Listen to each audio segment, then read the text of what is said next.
আওয়ামী লীগ ছাড়াই দেশের মানুষ নির্বাচন চায় মনে করেন প্রধান উপদেষ্টার প্রেস সেক্রেটারি শফিকুল আলম। রবিবার এক জরিপের ফল দেখে এমন মন্তব্য করেছেন তিনি। আর পিআর নাকি বিদ্যমান পদ্ধতিতে নির্বাচন হবে তা নিয়ে রাজনৈতিক দলগুলো সিদ্ধান্ত নেবে বলেও জানিয়েছেন প্রধান উপদেষ্টার প্রেস সেক্রেটারি। আর জরিপে দেখা গেছে 94% মানুষই ফেব্রুয়ারিতে নির্বাচন চায়। বিস্তারিত মোহন ইসলামের প্রতিবেদনে। ত্রয়োদশ জাতীয় সংসদ নির্বাচন নিয়ে জরিপের ফলাফল ঘোষণা করে বেসরকারি সংস্থা ইনোভেশন। জরিপে উঠে এসেছে 71% মানুষ অন্তর্বর্তীকালীন সরকারের কাজে সন্তুষ্ট। 94% মানুষ ফেব্রুয়ারি নির্বাচনে ভোট দিতে চায়। আগামী নির্বাচন খুব পরিষ্কারভাবে বুঝাবে যে সভা সমাবেশ করে আসলে মানুষের ওপিনিয়ন সোয়ে করা যাবে না। আপনি এম্পাওয়ার করছেন দলকে, আপনি ব্যক্তিগতভাবে প্রত্যেকটা স্থানীয় আসনে ক্যান্ডিডেটকে কিন্তু এম্পাওয়ার করছেন না। ফেব্রুয়ারিতে নির্বাচনের সময় নিয়ে 86% মানুষ সম্মত এবং 70% মানুষ মনে করেন এই সরকার নিরপেক্ষ ভোট আয়োজন করবে। মানে মানুষ কিন্তু নিরপেক্ষ নির্বাচন চায়, আর হাসিনার সময় নিরপেক্ষ নির্বাচন চাওয়া মানে কি, মানে দে আর নট কোয়াইট স্যাটিসফাইড। আমরা আপার হাউস বলি, লোয়ার হাউস বলি, সেটা পরের ব্যাপার, কিন্তু এটা সম্পর্কে সচেতনতা তৈরি করতে হবে। Because 60% people are not at all, মানে they don't know even what is PR. অনুষ্ঠানে প্রেস সচিব বলেন, এই জরিপেই বলে দিচ্ছে আওয়ামী লীগ ছাড়াই দেশের মানুষ ভোট চায়। এটা ধরে নিয়েছে যে উইদাউট পতিত স্বৈরাচারও ইলেকশনটা ভালো হবে। তার 95% ভোট দিতে চাচ্ছে। তাদের যদি সেরকম বড় একটা সাপোর্ট থাকতো তাহলে তো একটা বড় অংশ বলতো যে না, আমরা ভোটই দিব না, ভোটটা একটা রিগড হবে। জরিপে আরও উঠে আসে 56% মানুষ পিআর বোঝেন না, 21% পিআর চায় এবং 22% পিআর চায় না। নির্বাচন পদ্ধতি নিয়েও সরকার হস্তক্ষেপ করবে না বলে জানান প্রেস সেক্রেটারি। এই পুরো বিষয়ে গভর্নমেন্ট কোনো নাই, এটা জনগণই ডিসাইড করবেন এবং পলিটিক্যাল পার্টিগুলোই তারা ডিসাইড করবেন কি হবে, আপার হাউস না কোন হাউস। এটা এর মধ্যে গভর্নমেন্টের মিনিমাম কোনো সংশ্লিষ্টতা নাই। আর এই বিষয়ে গভর্নমেন্ট কোনো মানে যত কম কথা বলা যায়। সারা দেশে নির্বাচনী হাওয়া শুরু হয়েছে বলে মনে করেন প্রেস সেক্রেটারি শফিকুল আলম। মোহন ইসলাম, 71, ঢাকা।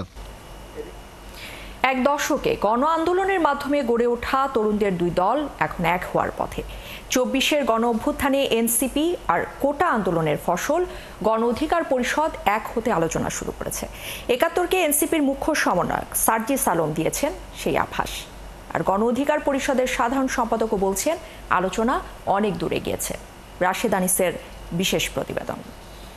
ছাত্ররা যে দাবিতে আন্দোলন করছে, এটি কিন্তু সরকার। গণ অধিকার পরিষদের নেতাদের সাথে এনসিপির সখ্যতা বেশ পুরনো।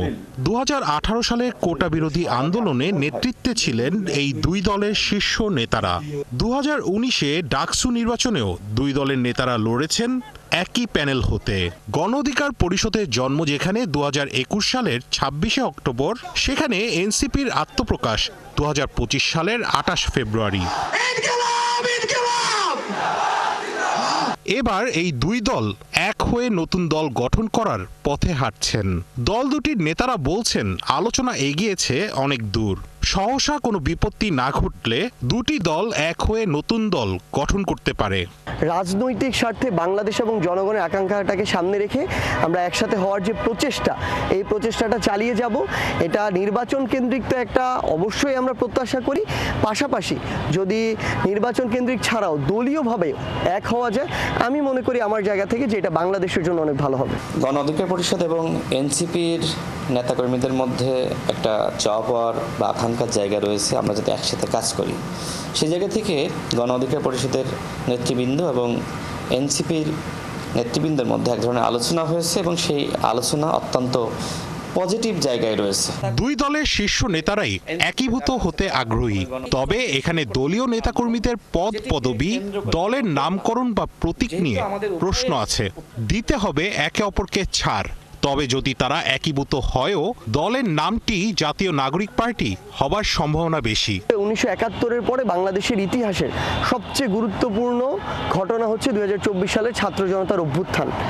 এই অভ্যুত্থানকে কেন্দ্র করে জাতীয় নাগরিক পার্টি এনসিপি গঠিত হয়েছে অভ্যুত্থানের নেতৃত্বকে সামনে রেখে। জাতীয় নাগরিক পার্টি এনসিপি এই নামটি সবচেয়ে বেশি এই তরুণ প্রজন্মকে বা তরুণ প্রজন্মের আকাঙ্ক্ষাকে ধারণ করে কাজ করতে পারবে। সেই জায়গায় আমরা অবশ্যই আশা করি দেখব যে এনসিপি নামে এটা থাকবে। আমাদের মূল নেতৃত্বের পর্যায়ে আলোচনা হইলো, এখনো একেবারে পুরো কেন্দ্রীয় কমিটি পর্যায়ে কিন্তু আলোচনাগুলো এখনো চূড়ান্ত হয়নি, ফলে সিদ্ধান্তটা চূড়ান্ত করতে আরো একটু আলাপ আলোচনার বাকি আছে। দেন হচ্ছে হয়তো যদি সবাই একমত হয় লিডারশিপের ক্ষেত্রে বা অন্য ক্ষেত্রে আলোচনা। নাম নিয়ে খুব বেশি বিতর্ক নেই, সবার আন্তরিকতা লাগবে।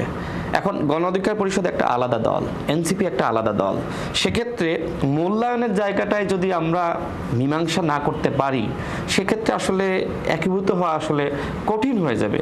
আমার জায়গা থেকে আমি যেটি সবার প্রতি আহ্বান রাখতে চাই যে একে অপরকে মূল্যায়নের জায়গাটা যাতে নিশ্চিত হয়। দুটি দল কি এক হবে নাকি ভিন্ন দলই থাকবে তা নিয়ে প্রতি মুহূর্তেই নেতাদের মাঝে হচ্ছে আলোচনা।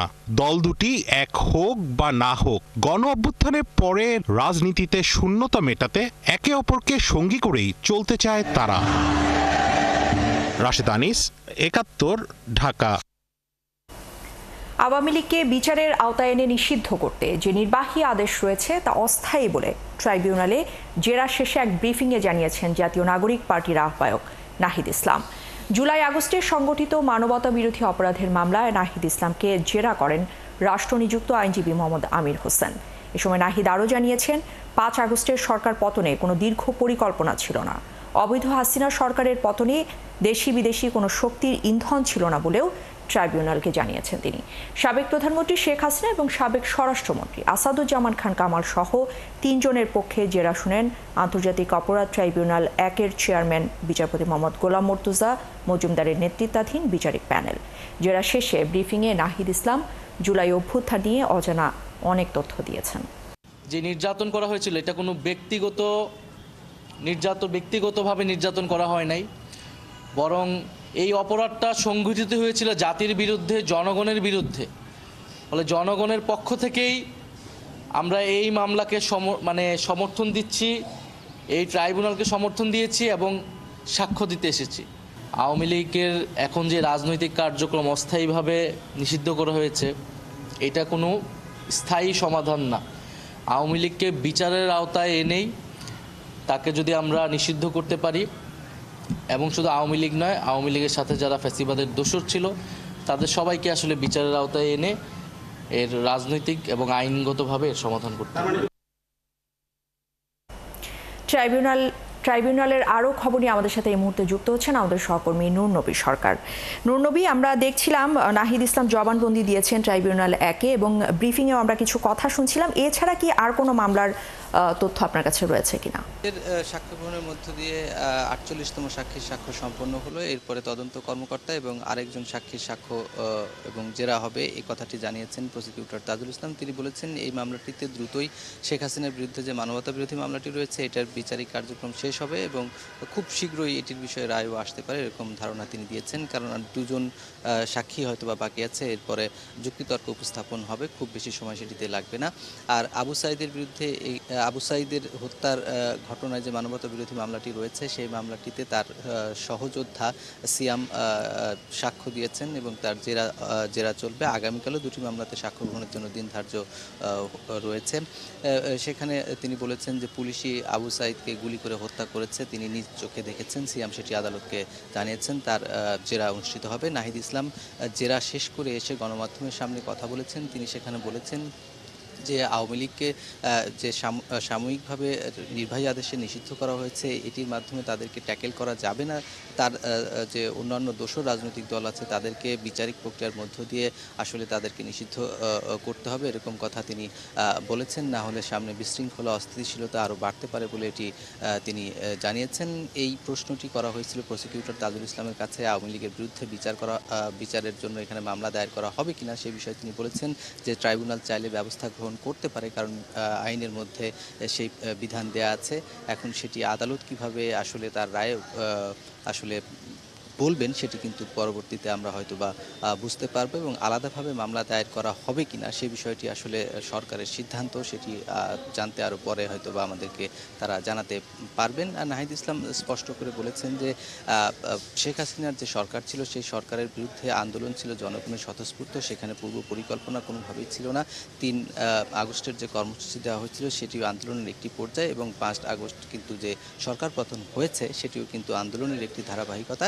এরপরে তারা সরকার পরিচালনার জন্য ডক্টর ইউনূসকে আগে থেকেই তারা মনোনীত করে রেখেছিলেন। যদি সরকার পতন আন্দোলন সফল হয় সেখানেও দেশি বিদেশি কোনো ইন্ধন ছিল না, এই কথা কিন্তু স্পষ্ট করে বলেছেন। আপনাকে ধন্যবাদ। দর্শক, ট্রাইব্যুনালের মামলা সংক্রান্ত বিষয়ে খবরাখবর জানাতে আমাদের সাথে যুক্ত হয়েছিলেন আমাদের সহকর্মী নূর নবী সরকার। যাচ্ছি পরবর্তী প্রসঙ্গে। প্রতিদিন শুধুমাত্র গুলশান 1 নম্বর গোল চত্বরে ট্রাফিক আইন লঙ্ঘন হচ্ছে প্রায় 27,000 বার। চমকে ওঠার মতো তথ্য হলেও এটাই বাস্তব। শনি এবং রবিবারে এই সংখ্যা গিয়ে দাঁড়ায় 40,000 বারে। এমন আইন লঙ্ঘনের শীর্ষে রয়েছে ব্যক্তিগত গাড়ি। এই মোড়ে প্রতিদিন ব্যক্তিগত গাড়ি আইন লঙ্ঘন করছে 12,000-এরও বেশি বার। সেই সাথে রয়েছে মোটরসাইকেল, বাস এবং সিএনজিও। বেসরকারি প্রতিষ্ঠান ট্রাফিক্সের গবেষণায় উঠে এসেছে এমন চিত্র। গুলশান মোড়ের যানজটের বিষয়ে আরও জানাচ্ছেন সহকর্মী ভাস্কর ভাদুরী। গুলশান 1 নম্বর গোলচত্বর। এই গোলচত্বরে প্রতিদিন গড়ে যানবাহন পার হয় 50,000-এরও বেশি। স্বাভাবিকভাবে এই মোড় পার হতে সময় লাগার কথা 3 থেকে 4 মিনিট, কিন্তু বর্তমান বাস্তবতায় এই মোড় পার হতে 20 মিনিটেরও বেশি সময় লেগে যাচ্ছে। গুলশান 2 থেকে পুলিশ প্লাজা অভিমুখী সড়কে সময় লাগে আরও বেশি। প্রতিটি সারিতে গড়ে 42টি গাড়িকে অপেক্ষা করতে হয়। দেখে নেওয়া যাক অতিরিক্ত সময় লাগার কারণগুলো। শুধুমাত্র গুলশান 1 নম্বরেই গড়ে প্রতিদিন প্রায় 27,000 বার ট্রাফিক আইন লঙ্ঘন করা হয়। সপ্তাহের শনি ও রবিবারে এই সংখ্যা দাঁড়ায় 40,000 বারে। আর এই ট্রাফিক আইন লঙ্ঘনের সর্বোচ্চ পর্যায়ে রয়েছে প্রাইভেট কার বা ব্যক্তিগত গাড়ি। প্রতিদিন গড়ে 12,000 বার প্রাইভেট কার ট্রাফিক আইন লঙ্ঘন করছে। দিনের থেকে রাতে আইন লঙ্ঘনের অনুপাত বেশি। 2.5 মাস ধরে বেসরকারি সংস্থা ট্রাফিক্স যানজট নিয়ন্ত্রণে ট্রাফিক বিভাগের সাথে গুলশানে কাজ করছে। সংস্থাটি CTIMS বা কস্টিউমেবল ইন্টিগ্রেটেড ট্রাফিক ম্যানেজমেন্ট সিস্টেম ব্যবহার করে গুলশান 1 নম্বরে মোট 10টি ক্যামেরা স্থাপন করেছে, যার মাধ্যমেই উঠে আসে এসব তথ্য। প্রাইভেট কারের পাশাপাশি গুলশান 1 নম্বরে সমান তালে নিয়ম ভাঙছে মোটরসাইকেল ও সিএনজি। প্রতিদিন মোটরসাইকেল আইন লঙ্ঘন করছে 6,000 বার, আর সিএনজি অটোরিকশা আইন ভাঙছে 3,000 বারেরও বেশি। সুনির্দিষ্ট ডেটা পয়েন্ট এবং ডেটা পয়েন্টের উপর ভিত্তি করে অ্যানালিটিক্স জেনারেট করছে, যার মাধ্যমে যারা ট্রাফিক ইঞ্জিনিয়ারিং অথরিটি আছে তারা সেই সুনির্দিষ্ট মেজারগুলোর উপর ভিত্তি করে কার্যকরী পদক্ষেপ নিতে পারে এই ইন্টারসেকশনের এফিসিয়েন্সি বাড়ানোর জন্য। এবং এনফোর্সমেন্ট পুরোপুরি কার্যকর না হওয়া পর্যন্ত মানুষের মধ্যে এই আইন ভাঙার প্রবণতাটা সহজে মানে পুরোপুরি এটা যাবে না। গবেষণা বলছে এই সড়কে যানজটের অন্যতম কারণ যত্রতত্র মানুষের পারাপার। প্রতিদিন প্রায় 50,000 মানুষ বিভিন্নভাবে এই গোলচত্বর পার করছে, যার ফলে যানবাহনের গতি কমে যাচ্ছে 46 ভাগ পর্যন্ত। মানুষের আইন লঙ্ঘনের বিষয়টি আমলে নিলে দৈনিক ট্রাফিক আইন লঙ্ঘন হবে প্রায় 1 লক্ষ বার। আমরা এখানে গ্রাউন্ড লেভেলে প্রত্যেকটা ডিরেকশনে অপোজিট ডিরেকশনে 2টো করে টোটাল 8টা ক্যামেরা রয়েছে গ্রাউন্ড লেভেলে, এবং টপ ভিউতে 2টো ক্যামেরা রয়েছে যেটা টপ ভিউ থেকে ইন্টারসেকশনটাকে মনিটরিং করছে। সো টোটাল 10টা ক্যামেরার মাধ্যমে ইন্টারসেকশনটাকে ভায়োলেশন ডিটেকশন এবং ডেটা কালেকশনটাকে মনিটরিং করছি। যানজট কমাতে এই মোড়ের বিভিন্ন পাশে যখন প্রযুক্তির সাহায্য নেওয়া হয়েছে, তখনই মাঝখানে ব্যবহার করা হচ্ছে প্রাচীনতম দড়ি পদ্ধতি, যার কারণে সমস্যা আরও বাড়ছে। মোটরসাইকেলগুলো সিগন্যাল ভায়োলেশন বেশি করছে, তো আমরা সিগন্যালে যখন রেড জ্বলছে তখন নিশ্চয়ই থেমে যাওয়ার কথা, তো না থেমেও সর্বোচ্চ চেষ্টা করে চলে যাওয়ার জন্য, যতক্ষণ না কোনো পুলিশ সদস্য ওনাকে আটকাচ্ছেন। সুতরাং বলা যায় যে সিগন্যালেও চালাচ্ছি, ম্যানুয়ালিও চলছে। তো যদি মানুষ সম্মানিত নগরবাসী বেশি করে সিগন্যাল মেনে চলেন, সেক্ষেত্রে আমাদের কষ্ট লাঘব হবে এবং এই জনবলকে আমরা অন্য কাজে ব্যবহার করতে পারবো। প্রাইভেট কার চালকদের লেন পরিবর্তন বিষয়ে সতর্ক থাকার পাশাপাশি এই মোড়ের নিচে আন্ডারপাস স্থাপন করা গেলে যানবাহনের গতি বৃদ্ধি পাবে বলে মনে করছে গবেষণা প্রতিষ্ঠান ও ট্রাফিক বিভাগ। ভাস্কর ভাদুরী, একাত্তর, ঢাকা। বাংলাদেশ ব্যাংকের রিজার্ভ চুরির মামলায় ফিলিপাইনের আরসিবিসি ব্যাংকের 8 কোটি 10 লাখ ডলার বাজেয়াপ্ত করেছে সিআইডি। এই অর্থ আদায়ে আদালতে শরণাপন্ন হয় ঢাকা গোয়েন্দা সংস্থা। অর্থ উদ্ধারে কোনো তথ্য না থাকায় মামলার প্রতিবেদন জমা দিতে 86 বার সময় নেয়। এর ফলে এখন প্রতিবেদন দিতে আর কারো কোনো বাধা থাকবে না। 2016 সালের ফেব্রুয়ারিতে নিউ ইয়র্কের ফেডারেল রিজার্ভ ব্যাংকে থাকা বাংলাদেশ ব্যাংকের অ্যাকাউন্ট থেকে 101 মিলিয়ন ডলার চুরি হয়। এর মধ্যে প্রায় 8 কোটি 10 লাখ ডলার ম্যানিলা ভিত্তিক রিজাল কমার্শিয়াল ব্যাংকিং কর্পোরেশন আরসিবিসি ব্যাংকের 4টি অ্যাকাউন্টে পাঠানো হয়। বাকি 20 মিলিয়ন ডলার পাঠানোর চেষ্টা করা হয় শ্রীলঙ্কার একটি ব্যাংকে। তবে বানান ভুলের কারণে ওই স্থানান্তর ব্যর্থ হয়। পরে বাংলাদেশ ব্যাংক ফিলিপাইন থেকে প্রায় 15 মিলিয়ন ডলার উদ্ধার করতে সক্ষম হয়। চুরি হওয়া অর্থের মধ্যে অন্তত 81 মিলিয়ন ডলার অ্যাকাউন্টে সরিয়ে ফেলা হয়, যেখান থেকে তা ফিলিপাইনের ক্যাসিনোতে নেওয়া হয়। যুক্তরাষ্ট্র সহ আন্তর্জাতিক সংস্থাগুলো অর্থ সহায়তা কমিয়ে দেয় সংকট বাড়ছে কক্সবাজারের রোহিঙ্গা ক্যাম্পে। সেখানকার 33টি ক্যাম্পে স্বাস্থ্য সেবার অবস্থা বেশ নাজুক, আর বেশিরভাগ কেন্দ্র বন্ধ হয়ে গেছে। যেগুলো চলছে সেখানেও মিলছে না কোনো ধরনের স্বাস্থ্য সেবা। এতে চরম স্বাস্থ্য ঝুঁকিতে পড়েছেন 13 লাখেরও বেশি রোহিঙ্গা শরণার্থী। সবচেয়ে বেশি বিপাকে আছেন রোহিঙ্গা নারীরা। খোরশেদ আলমের ছবিতে কক্সবাজারের রোহিঙ্গা পরিস্থিতি নিয়ে মুজাহিরুল হক রুমেনের 4 পর্বের ধারাবাহিক প্রতিবেদনের আজ দেখুন দ্বিতীয় পর্ব।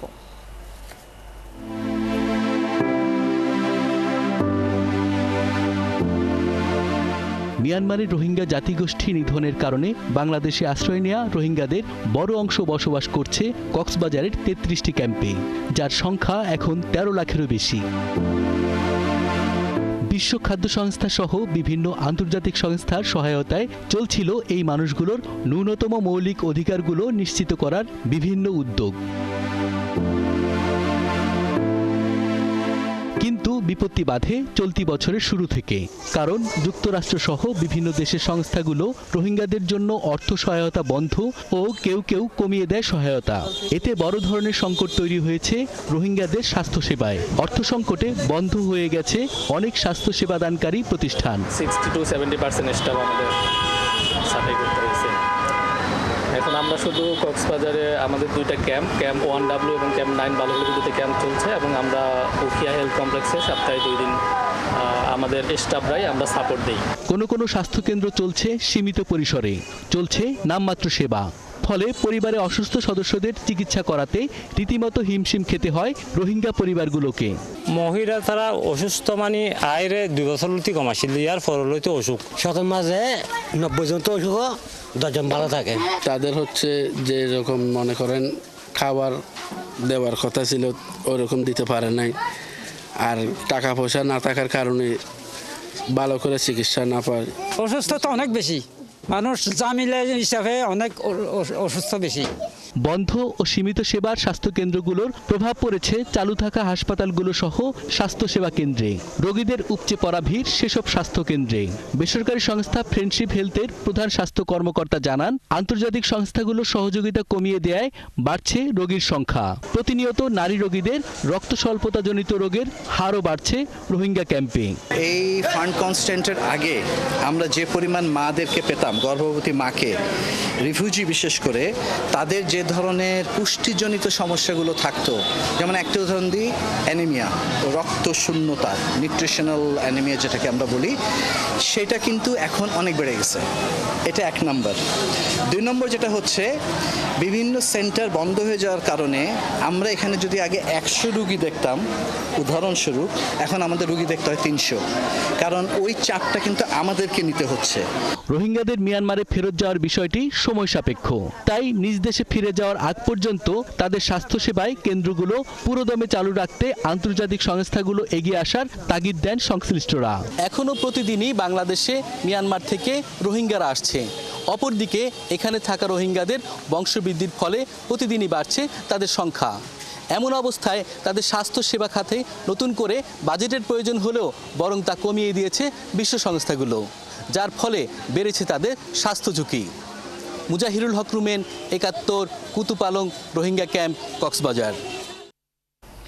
অন্তর্বর্তী সরকারের প্রধান উপদেষ্টা অধ্যাপক মোহাম্মদ ইউনূস জাতিসংঘ সাধারণ পরিষদের 80তম অধিবেশনে যোগ দিতে আজ যুক্তরাষ্ট্র যাচ্ছেন। সাধারণ পরিষদের অধিবেশনে ডক্টর মোহাম্মদ ইউনূস ভাষণ দেবেন ২৬ সেপ্টেম্বর।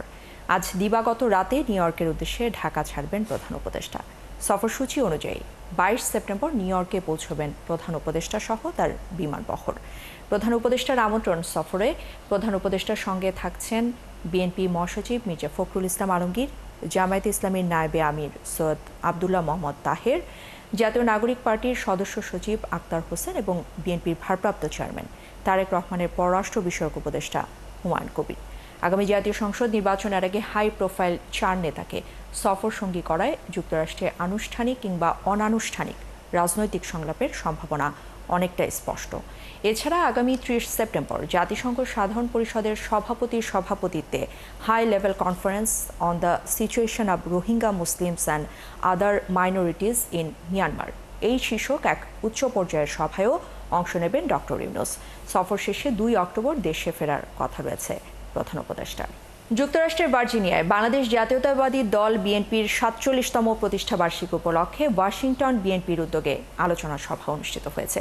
বিএনপির ওয়াশিংটন ডিসি শাখার শাহাদাত সোহরাওয়ার্দীর সহ সভাপতিত্বে এই অনুষ্ঠান হয়েছে। এতে উপস্থিত ছিলেন ওয়াশিংটন ডিসি বিএনপির যুগ্ম সাধারণ সম্পাদক তৌহিন ইসলাম, সহ সভাপতি কাজী এম রহমান, মোশাররফ হোসেন, মিয়া মজনু, জাহিদ খান, মহিউদ্দিন আনোয়ার, তৌহিদুল ইসলাম। সৈয়দ সালে মনসুর পরশের সঞ্চালনায় বিশেষ অতিথি হিসেবে বক্তব্য রাখেন যুবদলের সাবেক এবং স্কুল অব লিডারশিপের প্রেসিডেন্ট নয়ন বাঙালি, যুক্তরাষ্ট্র ডেমোক্রেটিক পার্টির সদস্য আনিস খান। রাজধানীর উত্তরায় বিথি আক্তার হত্যাকাণ্ডে জড়িত স্বামী বাবুল সহ ২ জনকে গ্রেফতার করেছে তুরাগ থানা। এছাড়া গতকাল মোহাম্মদপুরের জেনেভা ক্যাম্পে অভিযান চালিয়ে হাত বোমা সহ বিপুল পরিমাণ মাদক উদ্ধার করেছে পুলিশ। রবিবার সকালে ডিএমপি মিডিয়া সেন্টারে এক সংবাদ সম্মেলনে এ তথ্য জানানো হয়। সংবাদ সম্মেলনে জানানো হয়, গত ১৮ সেপ্টেম্বর তুরাগ থানার ১৭ নম্বর সেক্টরে কাশবনের ভিতর একটি অজ্ঞাত নারীর মরদেহ পাওয়া যায়। পরে পরিচয় শনাক্ত করে জানা যায় তার নাম বিথি আক্তার। এরপরে প্রযুক্তির সহায়তায় শনাক্ত করা হয় ওই হত্যাকাণ্ডের সাথে জড়িত তার স্বামী বাবুলকে। এই ঘটনায় বাবুল সহ সম্রাট নামের আরও একজনকে আটক করা হয়েছে। এদিকে শনিবার মোহাম্মদপুরের জেনেভা ক্যাম্পে অভিযান চালিয়ে হাত বোমা সহ বিপুল পরিমাণ মাদক উদ্ধার করেছে পুলিশ। এই ঘটনায় ৪০ জনকে আটকও করা হয়েছে। এছাড়াও গত ২৪ ঘন্টায় নিষিদ্ধ ঘোষিত আওয়ামী লীগের ৮ নেতাকর্মীকে আটক করা হয়। মোবাইল থেকে তথ্য প্রযুক্তির সাহায্যে তাদের লোকেশন আমরা ফাইন্ড আউট করে দেখেছি। ঘটনার সময় তার এই বাবুল তার স্ত্রী বিথি আক্তার ওরফে বিলকিসের সাথেই ছিল ঘটনাস্থলে, ১৭ নম্বর সেক্টরে তখন ছিল। আমরা তাকে ব্যাপক জিজ্ঞাসাবাদ করি। জিজ্ঞাসাবাদের এক পর্যায়ে বাবুল স্বীকার করে যে তিনি এবং তার সাথে থাকা আরও ৩ জন লোক মিলে তার পরিচিত বন্ধু বান্ধব যাদের সাথে সে চলতো তাদের সাথে নিয়ে সে তার স্ত্রীকে মেরে ফেলেছে। ক্ষমতাচ্যুত আওয়ামী লীগ সরকারের পলাতক ভূমিমন্ত্রী সাইফুজ্জামান চৌধুরী জাবেদের সম্পদের তথ্য পেয়েছে দুদক। শনিবার গভীর রাতে চট্টগ্রামের কর্ণফুলী থানার কয়েকটি বাড়িতে অভিযান চালিয়ে জাবেদের সম্পদের ২৩ বস্তা নথি উদ্ধার করে। দুদকের উপপরিচালক মশিউর রহমান জানিয়েছেন, আগে থেকে পাওয়া তথ্য অনুযায়ী শনিবার গভীর রাতে কর্ণফুলী এলাকায় জাবেদের স্ত্রী রুখমিলা জামানের গাড়ি চালক ইলিয়াসের বাড়িতে অভিযান চালায় দুদকের একটি দল। তারা যায় তাদের প্রতিবেশী ওসমানের বাড়িতে। সেখান থেকে উদ্ধার করা হয় ২৩ বস্তা নথি। তবে এই নথির তথ্য এখনও যাচাই করে দেখা সম্ভব হয়নি। প্রাথমিকভাবে দেখা গেছে এগুলো কম্বোডিয়া, ভিয়েতনাম, থাইল্যান্ড, মালয়েশিয়া এবং ভারতের সম্পদ কেনার তথ্য। এর হিসাব জাবেদের ট্যাক্স ফাইলে দেখানো নেই। এর আগে বুধবার রাতে চট্টগ্রাম নগরীর আগ্রাবাদ থেকে জাবেদের অর্থ পাচারের সহযোগী আব্দুল আজিজ এবং তার দেশের সম্পদ দেখাশোনার দায়িত্বপ্রাপ্ত উৎপল পালকে গ্রেফতার করে দুদক। আধা ঘন্টা আগে করা হয়েছে। তো পরবর্তীতে আমরা গতকালকে অভিযান চালাই অনেকগুলো তথ্য সংগ্রহ করছি।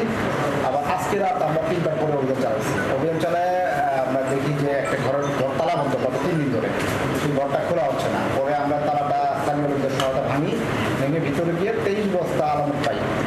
সেই আলামতগুলো এখনো বদ্ধ অবস্থায় আছে। আমরা ২-১টা টেস্ট কেস খুঁজছিলাম। খুলে দেখলাম যে বিদেশি সম্পদগুলো অর্জন করছে, এই সম্পদগুলোর মালিকানা, সম্পদগুলোর ভাড়া আদায়, সম্পদগুলোর যে বিভিন্ন ব্যয়ের তথ্য, এই তথ্যগুলো ওখানে রয়েছে।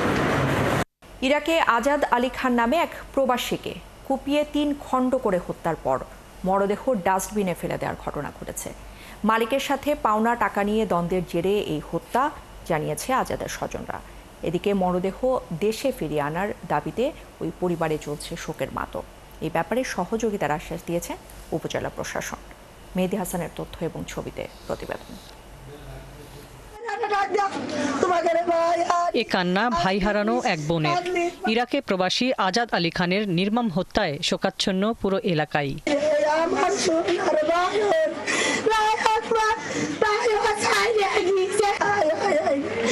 রাজবাড়ীর গোয়ালন্দ উপজেলার দৌলতদিয়া ইউনিয়নের হোসেন মণ্ডলের পাড়া এলাকার দর্জি ছিলেন আজাদ। সংসারে সচ্ছলতার জন্য এবছরের জুনে 7 লাখ টাকা খরচ করে পাড়ি জমান ইরাকে। আজাদের স্বজনরা জানান, কথা ছিল তাকে পোশাক শ্রমিকের কাজ দেয়া হবে, কিন্তু সে কথা না রেখে বাগদাদ শহরের আহমেদ মুসা নামের এক ব্যক্তির বাড়িতে গৃহপরিচারকের কাজ দেয়া হয়, কিন্তু 2 মাস তাকে কোনো বেতন দেয়া হয়নি। পরে বেতন চাইলে বাধে বিপত্তি। এর 2-1 দিন পর গত 12ই সেপ্টেম্বর আজাদের 3 খণ্ড মরদেহ উদ্ধার হয় ডাস্টবিন থেকে। মালিকের সাথে কথা কাটাকাটি হয়েছে, কথা কাটাকাটি হওয়ার পরে মালিক ওকে হত্যা করছে, হত্যা করে 3 খণ্ড করে ওই একের ময়লার বিদিন ফেলা দিবে গেছে, তখন ধরা পড়ছে। আর তার এই যে বাল বাচ্চা টাকার কি ব্যবস্থা করবে, এই অবস্থা। এখন পরিবার ও প্রতিবেশীরা জানান, দ্রুত মরদেহ দেশে ফিরিয়ে আনা হোক, ইরাক সরকারের কাছ থেকে ক্ষতিপূরণ আদায় হোক, বিচার হোক হত্যাকারীর। আমরা অসহায় মানুষ, অসহায় জন্য কষ্ট পাবে, সে বিদেশ গেছে আর দালাল নিয়ে কাজ করছে, কাজ দেয় নাই। এই আশাটা যদি পূরণ না হয়, তারা যদি এরকম ধরে মায়ের দূর করে মাইরে ফেলায়, তাহলে তাদের কি আর আশা ভরসা থাকে? এখন সরকারের কাছে আমার একটাই দেবে, আমার কাকার লাশটা অতি দ্রুত বাসায় পাঠিয়ে দেয়, আমরা যাতে আমার কাকার লাশটা দেশে দাফন করতে পারি। গোয়ালন্দ উপজেলা প্রশাসন বলছে, এটি এক নির্মম হত্যাকাণ্ড। মরদেহ দেশে আনার জন্য তারা পরিবারটির পাশে থাকবে। পরিবারকে আশ্বস্ত করতে চাই যে লাশ দেশে আনার ক্ষেত্রে উপজেলা প্রশাসনের পক্ষ থেকে যতটুকু সহযোগিতা দরকার আমরা সেই জায়গায় সেই ভূমিকা নিব, এবং একই সাথে পরবর্তীতে যদি এই পরিবারটির পাশে অন্য কোনোভাবে তারা যদি কোনো সহযোগিতার নিবেদন করেন আমাদের কাছে, আমরা সেক্ষেত্রে আমাদের উপজেলা প্রশাসনের পক্ষ থেকে যতটুকু সরকারি সাহায্য সহযোগিতা আছে আমরা সেই অনুযায়ী তাদের পাশে থাকব। এদিকে ইরাকি পুলিশের কাছে হত্যার দায় স্বীকার করে আত্মসমর্পণ করেছে আজাদের চাকরিদাতা আহমেদ মুসা। হাসিবা আলী বর্ণা, 71।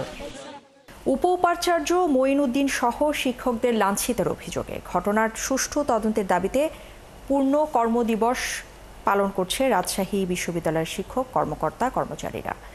রবিবার সকাল 9:30টায় বিশ্ববিদ্যালয়ের প্রশাসন ভবনে দেখা যায় স্বল্প সংখ্যক কর্মকর্তা কর্মচারী এলেও কোনো অফিস কক্ষের তালা খোলা হয়নি। সেখানে অবস্থানরত কর্মচারীরা জানিয়েছেন, এখন পর্যন্ত কর্মকর্তারা না আসায় অফিস কক্ষগুলো খোলা হয়নি। এদিকে শিক্ষার্থীদের আন্দোলনের মুখে শনিবার রাতে প্রাতিষ্ঠানিক সুবিধায় ভর্তির সুযোগ স্থগিত করেছে বিশ্ববিদ্যালয় প্রশাসন। বিশ্ববিদ্যালয়ের সার্বিক পরিস্থিতি নিয়ে আজ জরুরি সিনেট বৈঠকের আহ্বান করা হয়েছে বলে জানিয়েছেন উপাচার্য। ওদিকে আজকের মধ্যে শিক্ষক লাঞ্ছনার ঘটনায় সুষ্ঠু তদন্ত ও দোষীদের শাস্তির ব্যবস্থা না করা হলে লাগাতার কর্মবিরতির যাবার ঘোষণা দিয়ে রেখেছেন শিক্ষক কর্মকর্তা কর্মচারীরা। শিক্ষার্থীদের একটাই দাবি, যে কোনো মূল্যে প্রাতিষ্ঠানিক সুবিধা বাতিল করতে হবে। এর ব্যত্যয় হলে আবারও আন্দোলনে নামার হুঁশিয়ারি দিয়েছেন তারা। দর্শক, এ নিয়ে বিস্তারিত জানাতে এই মুহূর্তে আমাদের সাথে যুক্ত হচ্ছেন সহকর্মী রাশিদুল হক রুশো। আমাদেরকে জানাবেন এখন ক্যাম্পাসের পরিস্থিতি আসলে কেমন, শিক্ষার্থীদের প্রতিক্রিয়া কি? সেই সাথে আরেকটি ব্যাপার জানতে চাচ্ছিলাম যে জরুরি বৈঠক ডাকা হয়েছে সিন্ডিকেট সভা থেকে, সেটা আসলে কখন শুরু হতে পারে বা কি কি বিষয়ে আলোচনা হতে পারে? দেখুন, ক্যাম্পাসের পরিবেশ যদি বলি এখন একেবারেই শান্তই বলা যেতে পারে। এই যে শিক্ষক কর্মকর্তা কর্মচারীদের যে কর্মবিরতি ছিল, তারা এই প্রশাসন ভবনের পাশে যে লিচু বাগান আছে সেখানে তারা একটি সংক্ষিপ্ত সমাবেশ করেছে এবং সেখান থেকে তারা 2টি দাবি জানিয়েছে যে শিক্ষকদের যারা লাঞ্ছিত করেছে তাদের বিষয়ে আইন আনুগ এবং বিশ্ববিদ্যালয়ে যে প্রাতিষ্ঠানিক ব্যবস্থা আছে সেই ব্যবস্থা গ্রহণ করতে হবে, এবং আজকে যে সিন্ডিকেট সভা সেই সভাতেই সেই সিদ্ধান্ত আসতে হবে, নতুবা তারা আগামীকাল থেকে কমপ্লিট শাটডাউনে যাবেন। এটি তারা মূলত পরিষ্কার করেছেন এবং পাশাপাশি এটিও তারা বলেছেন যে এই যে রাকসু নির্বাচন আগামী 25 তারিখে, এই রাকসু নির্বাচনের সমস্ত কার্যক্রম তাদের এই কর্মসূচির আওতামুক্ত থাকবে। অর্থাৎ তারাও চান রাকসু যেন সময় মতো অনুষ্ঠিত হয়। আর আপনি আরেকটি বিষয় জানতে চেয়েছেন যে এই সভায় আসলে মূলত কি আলোচনা হবে। গতকাল রাজশাহী বিশ্ববিদ্যালয়ের উপাচার্য তিনি তিনি বলেছেন যে রাজশাহী বিশ্ববিদ্যালয়ের সার্বিক পরিস্থিতি নিয়ে মূলত আলোচনা হবে। তবে মূল যে বিষয়টি বা এজেন্ডা যেটি ধারণা করা যাচ্ছে যে শিক্ষক কর্মকর্তা কর্মচারীদের যে প্রাতিষ্ঠানিক যে সুবিধাটি যেটি গতকাল সেই ভর্তির সুযোগ যে স্থগিত করা হয়েছে সেই বিষয়ে হয়তো একটি সিদ্ধান্ত আসবে। এখন অনেক গুঞ্জন ছিল যে রাকসু হবে কি হবে না, এই বিষয়টি নিয়ে কিছুক্ষণ আগে আমরা কথা বলেছি। রাকসুর যে প্রধান রিটার্নিং কর্মকর্তা আছেন তিনি আমাদের নিশ্চিত করেছেন, তিনি বলেছেন যে নির্বাচন কমিশন সকালে উপাচার্যের সাথে বৈঠক করেছেন এবং বৈঠকে তারা যেটি জেনেছেন বা উপাচার্য তাদেরকে জানিয়েছেন যে রাকসু সময় মতোই অনুষ্ঠিত হবে এবং কর্মকর্তা কর্মচারীরা যেহেতু বলছেন যে রাকসুর কার্যক্রম তাদের যে কর্মসূচি সেটির আওতামুক্ত থাকবে, সে কারণে 25 তারিখে রাকসু হওয়া নিয়ে কিন্তু কোনো ধরনের শঙ্কা বা সন্দেহ কিন্তু তৈরি হচ্ছে না বলে।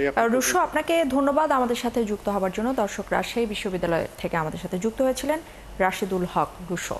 যাচ্ছে পরবর্তী প্রসঙ্গে। নতুন শিক্ষাবর্ষে জানুয়ারিতেই শিক্ষার্থীদের হাতে বই পৌঁছে দেওয়ার কাজ চলছে বলে জানিয়েছেন অর্থ উপদেষ্টা ডক্টর সালাউদ্দিন আহমেদ। ক্রয় সংক্রান্ত কমিটির সভা শেষে তিনি আরও জানিয়েছেন, পাঠ্যপুস্তক ছাপাতে কোনো মুদ্রণ প্রতিষ্ঠানকে দায়িত্ব দেয়া তা চূড়ান্ত হবে অক্টোবরের মধ্যেই। অতীতে অনিয়ম দুর্নীতির সঙ্গে জড়িতদের বাদ দিয়েই এ বিষয়ে সিদ্ধান্ত হবে বলেও জানিয়েছেন তিনি। 1 জানুয়ারিতে আমাদের দেওয়ার কথা, কতগুলোতে আমরা অলরেডি অর্ডার দিয়েছি, আরেকটা কয়েকটা শ্রেণী ছিল।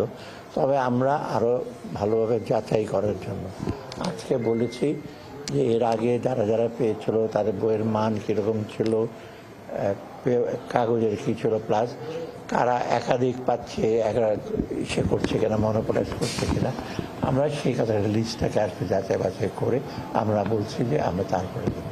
আজকে সেটা উইথড্র করা হয়েছে, আমরা কিছু এই ব্যাপারে সিদ্ধান্ত নিই। 7 দিনের ব্যবধানে দেশে আবার ভূমিকম্প অনুভূত হলো। রোববার দুপুর 12:19 ভূমিকম্প অনুভূত হয়। এবারের উৎপত্তি স্থল সিলেটের ছাতকে। বাংলাদেশ আবহাওয়া অধিদপ্তরের ভূমিকম্প পর্যবেক্ষণ এবং গবেষণা কেন্দ্র এই তথ্য নিশ্চিত করেছে। ভূমিকম্পের উৎস রাজধানী ঢাকা থেকে 185 কিলোমিটার উত্তর পূর্বে বলে আবহাওয়া অধিদপ্তরের বিজ্ঞপ্তিতে জানানো হয়েছে। এর আগে 14 সেপ্টেম্বর রাজধানী সহ দেশের বিভিন্ন স্থানে ভূমিকম্প অনুভূত হয়, যার উৎপত্তি স্থল ছিল ভারতের আসাম রাজ্যে। সেই ভূমিকম্পের মাত্রা ছিল 5.9। যুক্তরাজ্যে বাংলাদেশে অধ্যুষিত লন্ডনের টাওয়ার হ্যামলেটস কাউন্সিলের 60 বছর পূর্তি এবং নতুন টাউন হলের আনুষ্ঠানিক উদ্বোধন হয়েছে। 250 বছরের পুরনো প্রাক্তন রয়্যাল লন্ডন হাসপাতালকে পুনরুদ্ধার করে এই ঐতিহাসিক স্থাপনাটি আবার জনগণের জন্য উন্মুক্ত করা হয়েছে। যে হাসপাতাল প্রজন্মের পর প্রজন্ম মানুষকে সেবা দিয়েছে, আজ সেটি রূপান্তরিত হয়েছে টাউন হল মেয়রের কার্যালয়। এটি যুক্তরাজ্যে বাংলাদেশিদের জন্য মাইল ফলক হয়ে থাকবে। বিস্তারিত আরিফ মাহফুজের প্রতিবেদনে।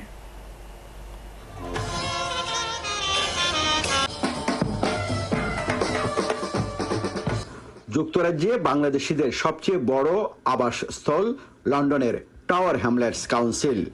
শনিবার কাউন্সিলের নিজস্ব নগর ভবনের আনুষ্ঠানিক উদ্বোধন হয়েছে। প্রায় 250 বছর আগে হাসপাতাল হিসেবে নির্মিত এই ঐতিহাসিক ভবনটি এখন আধুনিক নগর ভবন হিসেবে নতুন রূপে সবার সামনে উন্মুক্ত হলো। উদ্বোধনী দিনে লন্ডনের নানা প্রান্ত থেকে হাজির হয়েছিলেন কমিউনিটির মানুষ। নির্বাচিত নির্বাহী মেয়র হিসেবে কাউন্সিলের সকল নাগরিককে পর্যাপ্ত সেবা প্রদানের অঙ্গীকার করেন মেয়র লুৎফুর রহমান।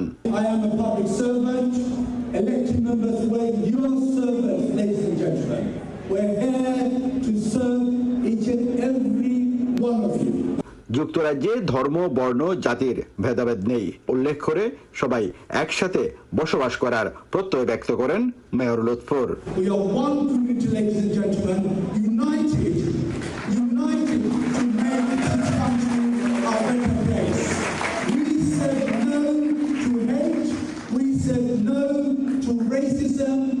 বাঙালিপাড়ায় নগর ভবনের অফিস হওয়াতে সকল বাংলাদেশিদের সুবিধা আরো এক ধাপ এগিয়ে এসেছে বলে মনে করেন কমিউনিটির মানুষ। মিক্স কমিউনিটির একটা জায়গা, তো এটা একটা খুব ভালো একটা উদ্যোগ তাদের জন্য। এরকম মেইন একটা জায়গাতে লুৎফুর রহমান ভাই আজকে যে ওপেন করছে এবং ওনার যে ভূমিকা, এটা আমাদের টোটাল টাওয়ার হ্যামলেটবাসীর জন্য অত্যন্ত গুরুত্বপূর্ণ। Great opportunity. আমি আশা করছি এই টাউন কাউন্সিলের টাউন হল এবং মেয়র এবং তার টিম এই কমিউনিটির মানুষের আশা এবং প্রত্যাশা পূরণে কাজ করবেন।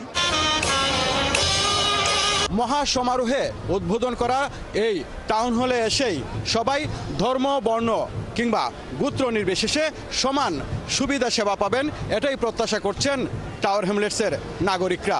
আরিফ মাহফুজ, ৭১, লন্ডন। দর্শক, চলছে সংবাদ সংযোগ। সরাসরি সংবাদ ও অনুষ্ঠান দেখতে চোখ রাখুন ৭১-এর ফেসবুক পেজে এবং সাবস্ক্রাইব করুন ৭১-এর ইউটিউব চ্যানেল।